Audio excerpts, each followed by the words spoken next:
La verdad. El programa radial de la Iglesia de Dios en Panamá para ministrarle en esta hora la luz divina. Escuche, reflexione y analice, y llegue a la conclusión según la verdad para el bien de su alma. Y ahora con ustedes, el hermano Gary Tomlinson de la Iglesia de Dios en calle Turín, Don Bosco, Samaria. Saludos a todos nuevamente en esta hora de la verdad. Al procurar ya a este punto de lo que hemos estado viendo, al procurar concluir con este tema de la única solución al gran dilema de la humanidad en esta nuestro séptimo episodio, por así decirlo, hay algunos conceptos que quisiera tocar que considero de suma importancia. Retornemos al libro de Romanos, el mismo capítulo 7 que habíamos estado estudiando, y vamos a contemplar los versos 15 y 16, los cuales vimos en la sesión anterior. Romanos capítulo 7, versos 15 y 16. Nos dice lo siguiente: porque lo que hago, ahora, para poder orientar a aquellos quienes quizás por primera vez están sintonizando esta serie, estamos procurando lidiar o dar entendimiento en cuanto a la raíz de este gran problema de la humanidad. Recuerde que el tema es la única solución al gran dilema de la humanidad. La humanidad se encuentra en un tremendo dilema, y ese gran dilema es el pecado, el gran dilema del pecado. Pero hay una raíz en el asunto, en lo que tiene que ver el pecado. Hay una razón por la cual los seres humanos pecan. Hay una razón por la cual se incurre en el mal. Y esa razón es la raíz de todo el problema, que es la naturaleza carnal, que hemos estado contemplando en estas últimas sesiones a través de esta porción en el libro de Romanos capítulo 7, versos del 15 al 25. Y al estudiar esto, si hay algo que queremos que quede con usted, es que la obra de Cristo en el Calvario, la venida de Cristo para morir por nuestros pecados, no fue sencillamente para perdonarnos nuestros pecados. Él vino para salvarnos de nuestros pecados, y esa salvación implica la liberación de aquello que mantiene al ser humano constantemente atado, llevándolo rumbo hacia la perdición. En esto consiste la salvación. O sea, si Cristo me salva del pecado y todavía estoy pecando, entonces no estoy realmente salvo. Entonces la humanidad, la sociedad, mantiene un criterio erróneo de cómo deben ser las cosas, del significado real de lo que es la salvación. Entonces, en esta porción, el apóstol Pablo, habiendo ya sido librado de la naturaleza carnal, habiendo sido llevado a esa condición de santidad, pureza, en ese sentido, que dicho sea de paso, no está restringido solamente a él o a los apóstoles, Pedro, Juan y los demás, pero esto es lo que Dios quiere para todos.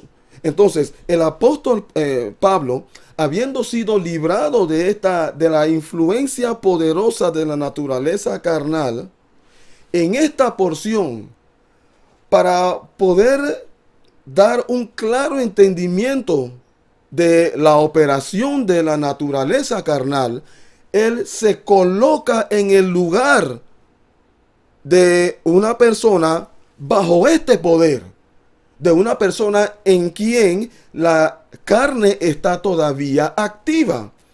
Y en esa forma nos revela la operación de la raíz de todos los pecados en la vida del individuo y explica, da luz, da entendimiento acerca del por qué se dan ciertas cosas en la vida del ser humano. Y tristemente la humanidad está ignorante de esto. Es que, por favor, la gente rechaza la Biblia. La gente rechaza la Biblia. Si tú rechazas el instrumento que Dios trata de utilizar para dar entendimiento, entonces ¿cómo vas a recibir entendimiento? Entonces, yendo a la porción para poder tener este asunto claro, porque esto hay que tenerlo sumamente claro. La gente necesita entender, la gente necesita saber acerca de esto. Ahora dice la porción, porque lo que hago no lo entiendo, pues no hago lo que quiero, sino lo que aborrezco. Eso hago. Y si lo que no quiero, esto hago, y si lo que no quiero, esto hago, apruebo que la ley es buena.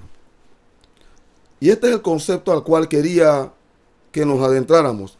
El concepto de el reconocimiento en la vida del individuo de lo bueno, lo conveniente, lo perfecta que es la ley de Dios. Él dice, la ley de Dios es buena. Pero ¿saben una cosa?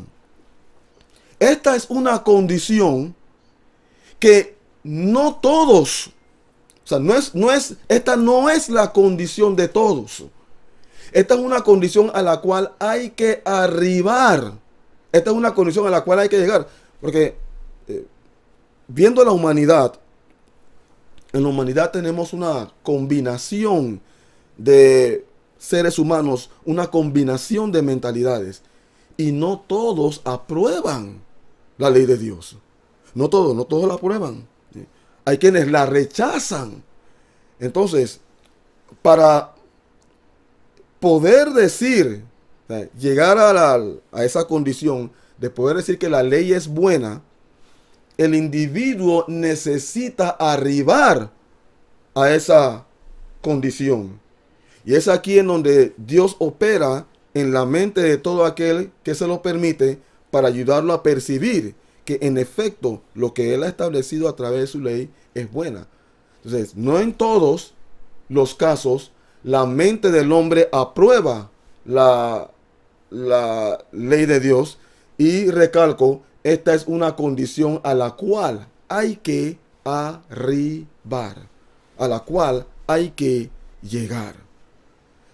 Cuando pensamos en todas estas cosas, nos damos cuenta de que de lo profundo, lo complicado que es esta operación de salvación que Cristo realiza en la vida del individuo. No es fácil. La gente piensa que, bueno, yo me arrepiento, pido perdón y arranco viviendo para agradar a Dios, haciendo lo mejor que pueda.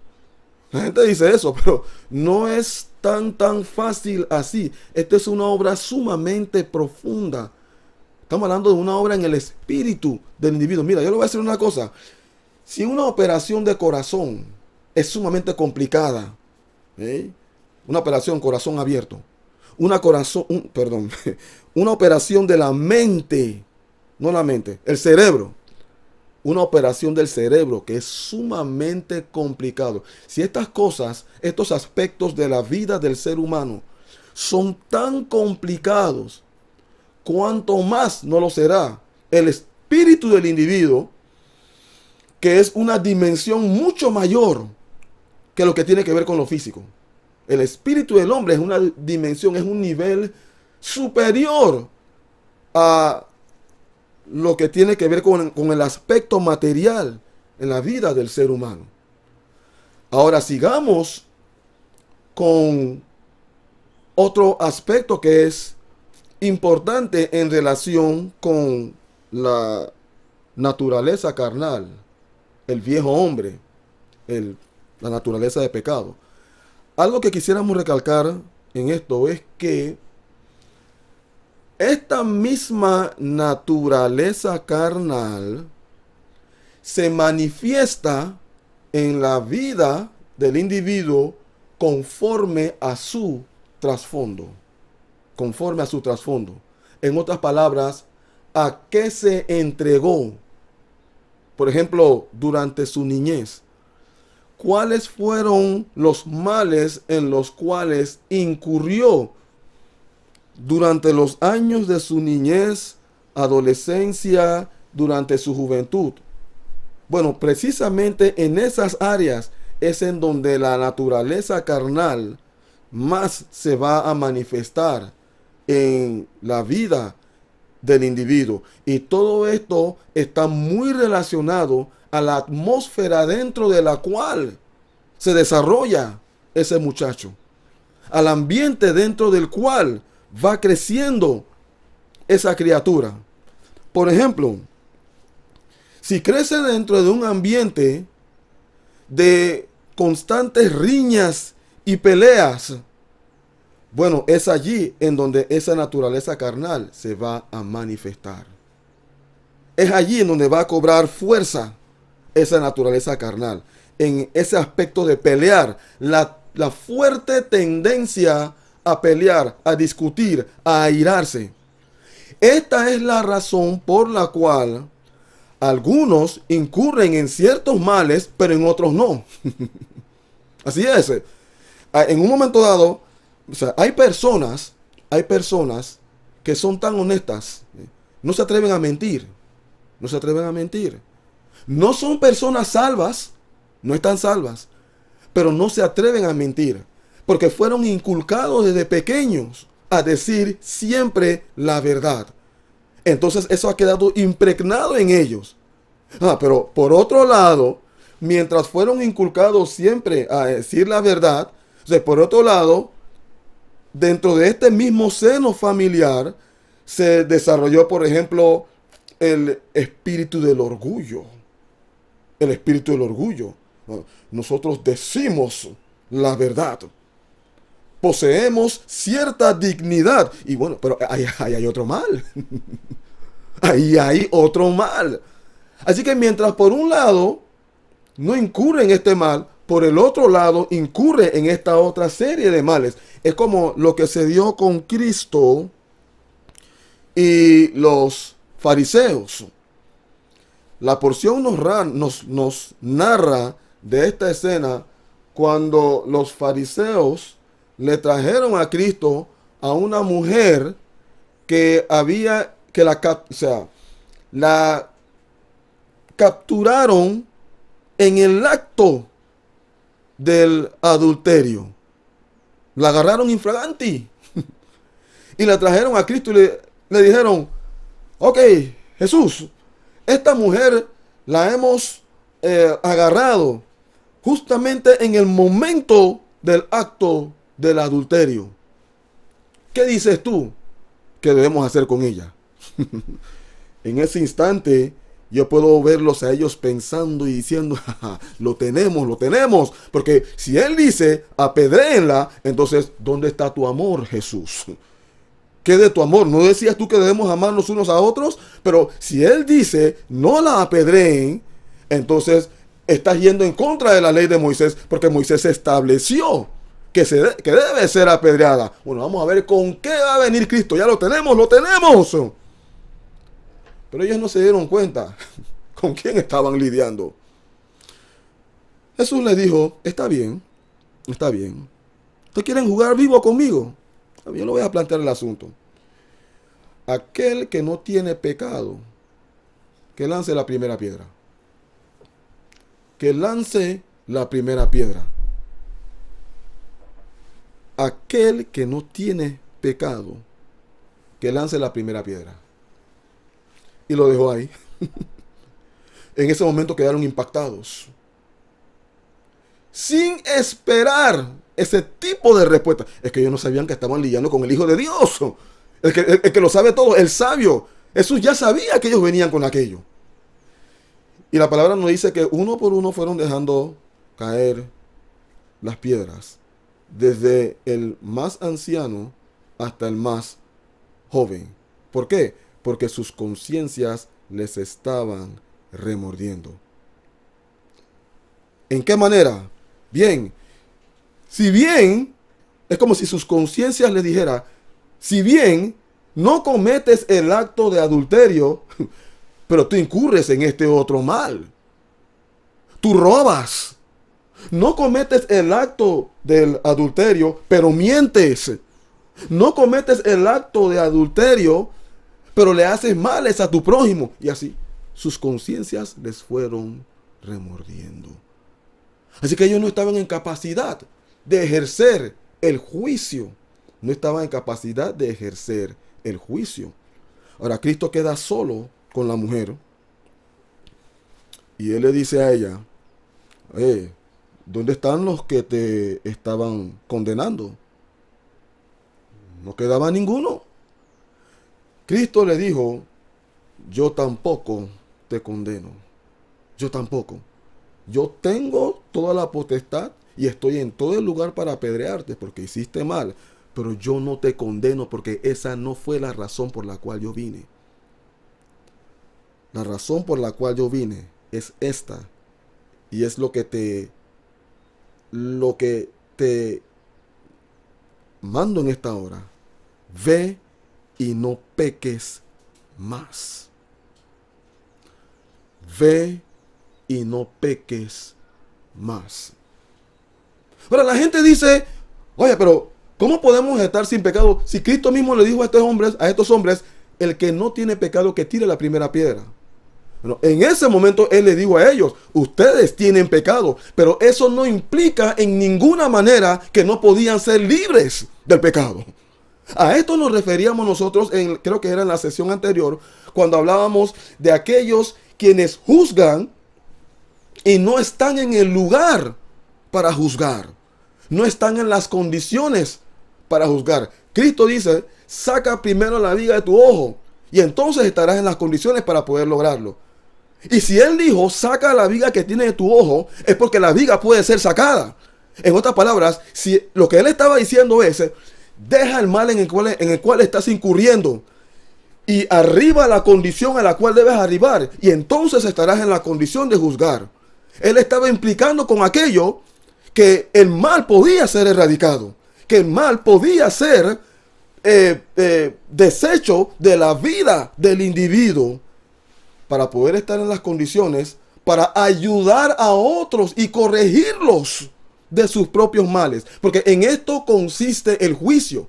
El juicio consiste en, óyeme, mira, hiciste este mal, estás por debajo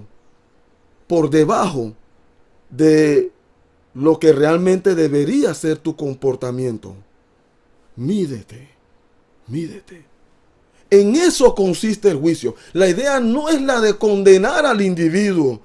La idea es de ayudarlo a percibir el mal en el cual ha incurrido y ayudarlo a arribar a la condición en la cual debe estar. Entonces, volviendo a lo que estábamos manifestando, esta naturaleza carnal se manifiesta en la vida del individuo conforme a cómo va desarrollándose dentro de esta atmósfera. Y vamos a continuar ahora con el verso 20 del mismo capítulo 7 del libro de Romanos, que nos dice lo siguiente. Dice el apóstol Pablo nuevamente, colocándose en el lugar del individuo que está influenciado por la naturaleza carnal.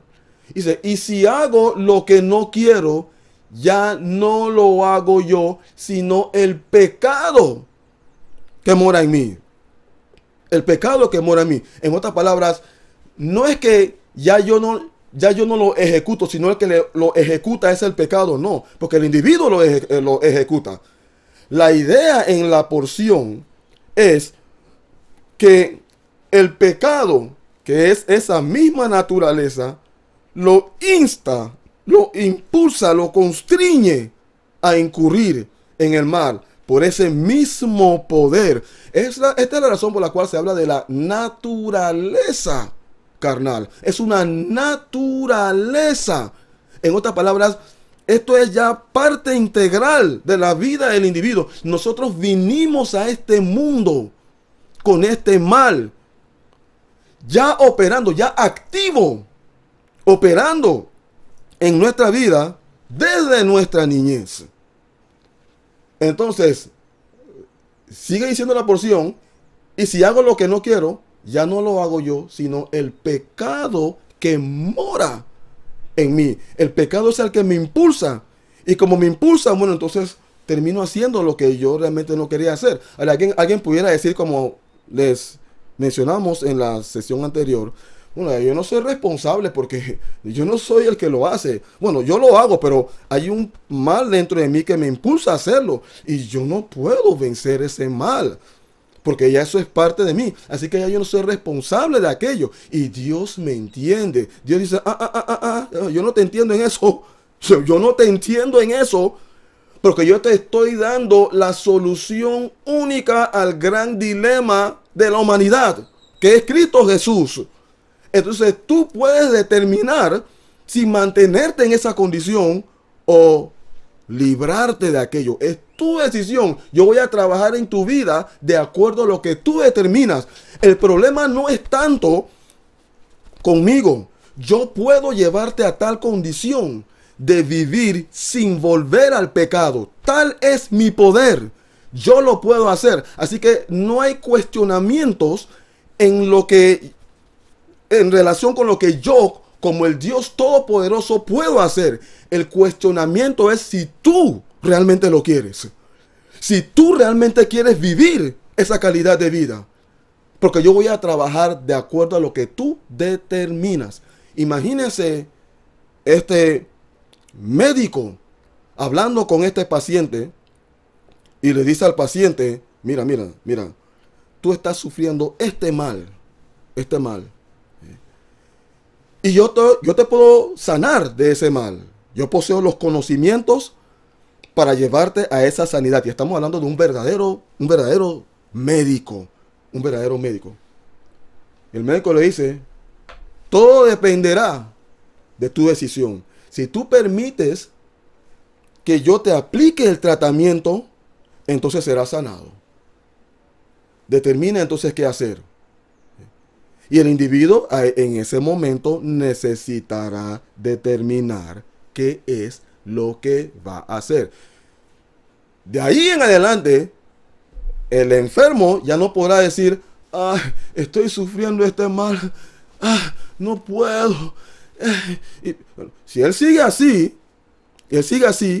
bueno, es responsabilidad ya de la persona enferma, porque ya el médico le tiró la bola. Lo dejó en sus manos. Necesita decidir si él va a atravesar el tratamiento. Ahora, si bien el tratamiento puede ser difícil, el tratamiento puede ser doloroso, dice el médico. Pero el médico le garantiza, tú vas a ser sanado. Entonces, el problema muchas veces estriba en lo que hay que atravesar para la sanidad. Cambio de régimen alimentario, por ejemplo.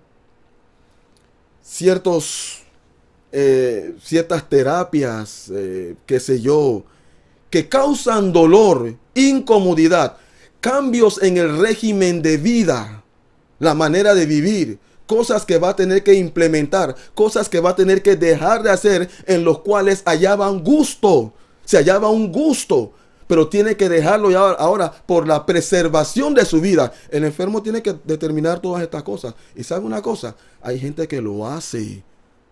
Hay gente en quienes la voz del médico es una tremenda autoridad. Así es una tremenda autoridad. Usted le dice a una persona que está enferma, usted le dice a la persona, oye, yo creo que tú vas a morir. La persona de repente se va a asustar,